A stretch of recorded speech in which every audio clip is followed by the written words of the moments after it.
Welcome back to my channel. I'm sitting on a little rainbow. Got a little cloud on each side, so I'm balanced. I've got one for everybody, really. I thought I'd share, so, everybody's got a cute little chair.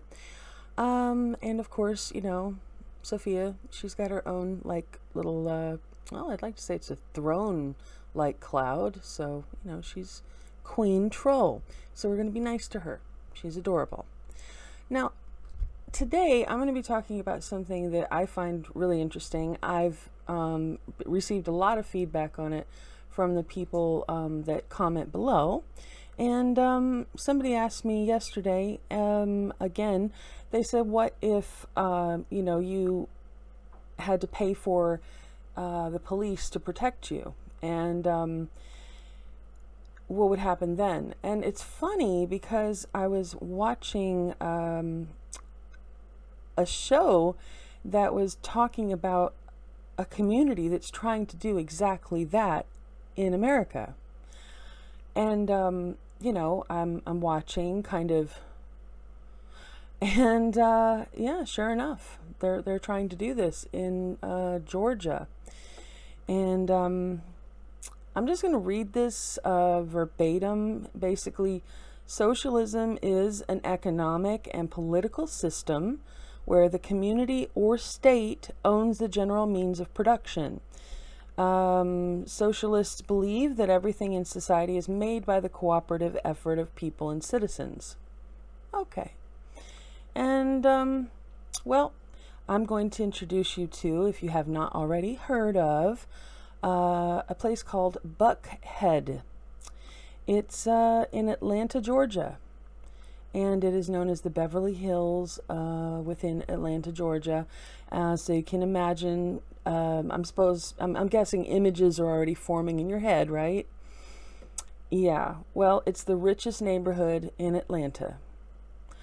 So I went to go look for myself because, what's more fun than going to a city online and going, I wonder how much it costs to live here. Did some research. I wasn't looking for anything considered to be luxury or ridiculous, because I'm pretty easy to please, honestly. Don't require luxury accommodation, although if it were to ever happen, I might try it, but I don't, it's not what I'm looking for. However, looked it up, and the average rent for a one bedroom apartment with not very many extra luxuries. I just said I wanted to be able to have a cat, and just one, and I would like to have a washer and dryer because, well, please, it'd be nice. Okay, so the lowest rent I could find was $1,700 a month, or approximately 1,222 pounds a month. Okay, now they claim to be the most diverse section in Atlanta, Georgia. Okay, now this is kind of interesting. Now Atlanta, Georgia right now is about 51% black and about 38% white. All right. Now, without the statistics that Buckhead brings to the city, you're looking at about 59% black and 31% white. If Buckhead City becomes a reality and they just, check out of Atlanta permanently, you're looking at 74% white people, 11% black people. That's what these people consider diversity.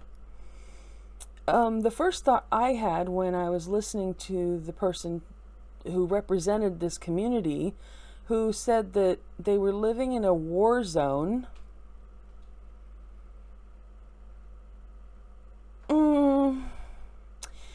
The first thought I had was, I'm wondering if his definition of diversity is he hiring from multiple places to find people to do things for him?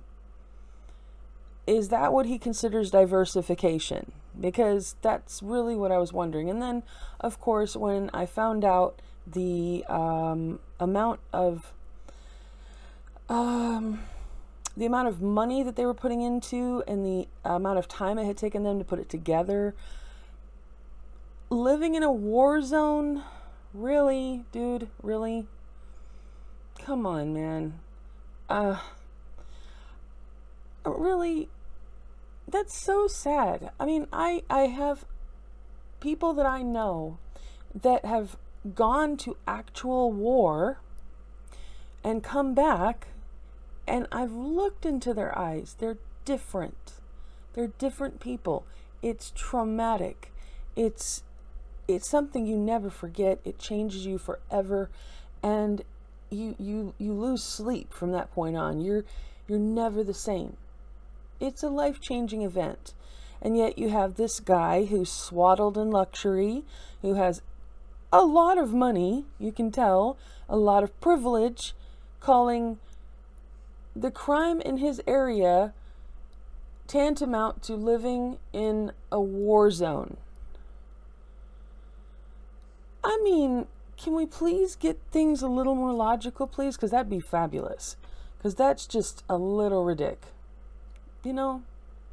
Anyway, he was talking about how, well, they only have 85 officers for their neighborhood to protect them. Well, that was not acceptable. And okay, fine, you know, if they don't feel that's acceptable, there are other routes they could go rather than seceding from, you know, the city that they're a part of, but okay. They've put in the requests for their new city, and they have plans to get their own police, what would you call it? Police department.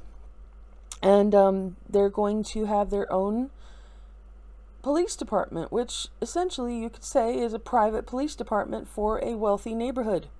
And they're funding it. And they want no less than 300 police officers for themselves. So if you're wondering what it's going to be like, you've got a pretty good, once it actually goes through, you will have a pretty good, I don't know, Petri dish to watch, really, see what happens. Because that's exactly what you were talking about. And you know who you are. You left a comment on my YouTube, so it's pretty cool. I immediately thought of this, and I thought, you know what? I can actually answer his question right now. So why not do that? Well, I just, you know, a little bit more research here, and I found out a few things. In America, basically, many of our state and federal laws were based on something called the Poor Laws that were, it came from an act, I believe, made in 1601 in England. And they broke it down into four categories at the time. You had your impotent poor, which basically are people who cannot work. They were cared for in like a poorhouse, which we all know wasn't a great place. And then, of course, you had the able-bodied poor who were sent to workhouses. You had your idle poor. They were generally sent to correction houses or prisons. And then you had the children of these unions, the poor children. Now, my thing is, I have listened to and I have had plenty of conversations with people who talk about you know, the police and healthcare, and they talk about it and they say that it's socialism, or there's socialist programs. Well, from what I can tell, yeah, they're based on they're federally or state funded programs that benefit the whole community. Now, you're looking at so many things. You have veterans programs. You have You have programs for or dealing with like the forests, the roads, your firefighters, your anything that is something that you take for granted, you don't really think about, but it runs if you live in America. That's pretty much going to be like that kind of a program. And I actually found a whole list about it, which I thought I'm just going to go ahead and share with you. But these are all programs that are considered, from what I can tell, socialism or socialistic programs. But you have your, like, a whole list of these things, right? You have the federal ones, of course. You have Medicaid, food stamps, earned income tax credits, SSI, which is supplemental security income, housing assistance, child nutrition programs. I mean, I'm not going to read all of these verbatim, but you also have, let's see, earned income tax credits, foster care, adoption assistance that can help, obviously with adoption. You even have like, of course, like food stamps and, like farmers market nutrition programs. Okay, that's one I didn't even know about, but there's funding for that, providing, and it's accessible for the public. You have, public housing, low-income housing tax. These are all things that people can qualify for, and they're paid for by the government or by the state level. And if people have such a big problem with this, then they really need to ask themselves, why is it that they were so, like, their education was so focused on teaching them how detrimental and harmful the idea of universal health care is, but all the rest of that stuff, oh yeah, it's great, it's fine, we'll keep that. That works out, it's fine. Everybody has a chance at using these programs, but not healthcare. No, can't have that. It doesn't make sense, does it? None of that right there makes sense. It's just, it's ridiculous. But one of the things that was, this is one of the earliest things that came out, really. But one of the earliest programs that they came out with, basically following the World War I, were provisions for a full-scale system for hospitals and medical care benefits for veterans. Why couldn't they just expand that for everyone and have done with it? We could have done it right there, and everybody could have been covered. It could have just become a normal thing for everyone to be able to go get the health care that they need. That would have been wonderful. But yeah, no, they're just gonna argue about it, and nothing gets done, nothing changes. It's really crazy. But I wanted to cover this stuff for you guys because it's kind of interesting to me, all these things. And there are wealthy neighborhoods in almost every big city in the world, really. But in America, which is what I'm speaking of, in the cities that I've lived in, there's a huge wealthy community in every city I've ever lived in. One of them, and it's a random fact, but it'll tell you, I suppose, priorities or how superficial people can be. But my brother would go to church with his,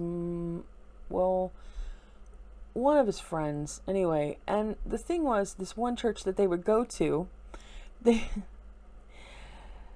been going for a very long time, and he told me that it was a competition almost to see who could sit at the front of the church, dress the nicest, and it was like social status. It was a competition, it was, I love God the most, almost. It's so ridiculous, isn't it?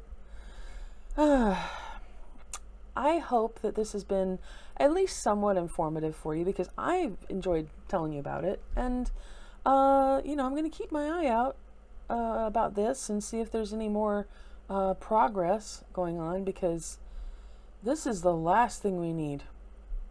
I mean, the only... I love horror movies. They're not real, so, you know, I'm not watching them specifically because, you know, it's all like gory and oh yay, I love that. It's just, it's a movie, you know, and it's fun and it's creepy and it's weird. But there's one that comes to mind that reminds me of this, and I think it was Land of the Dead, where basically they had the rich had walled themselves up in big, like, their own neighborhoods, and well, they kept the poor to do their labor, and they kept all the riffraff and the bad stuff out. Kind of reminded me of that, minus the zombies. I don't know. I'm weird. But yeah, thank you for sticking around. If you have any questions, again, you know, feel free, answer the questions down below. And there's a little button down there. It's called subscribe. Please subscribe if you feel so inclined. Okay? Because I see a whole bunch of you looking at my stuff, and then you watch it, and then you just move on, and it's like, but all you gotta do is click a button. So please click a button. Please. Come on.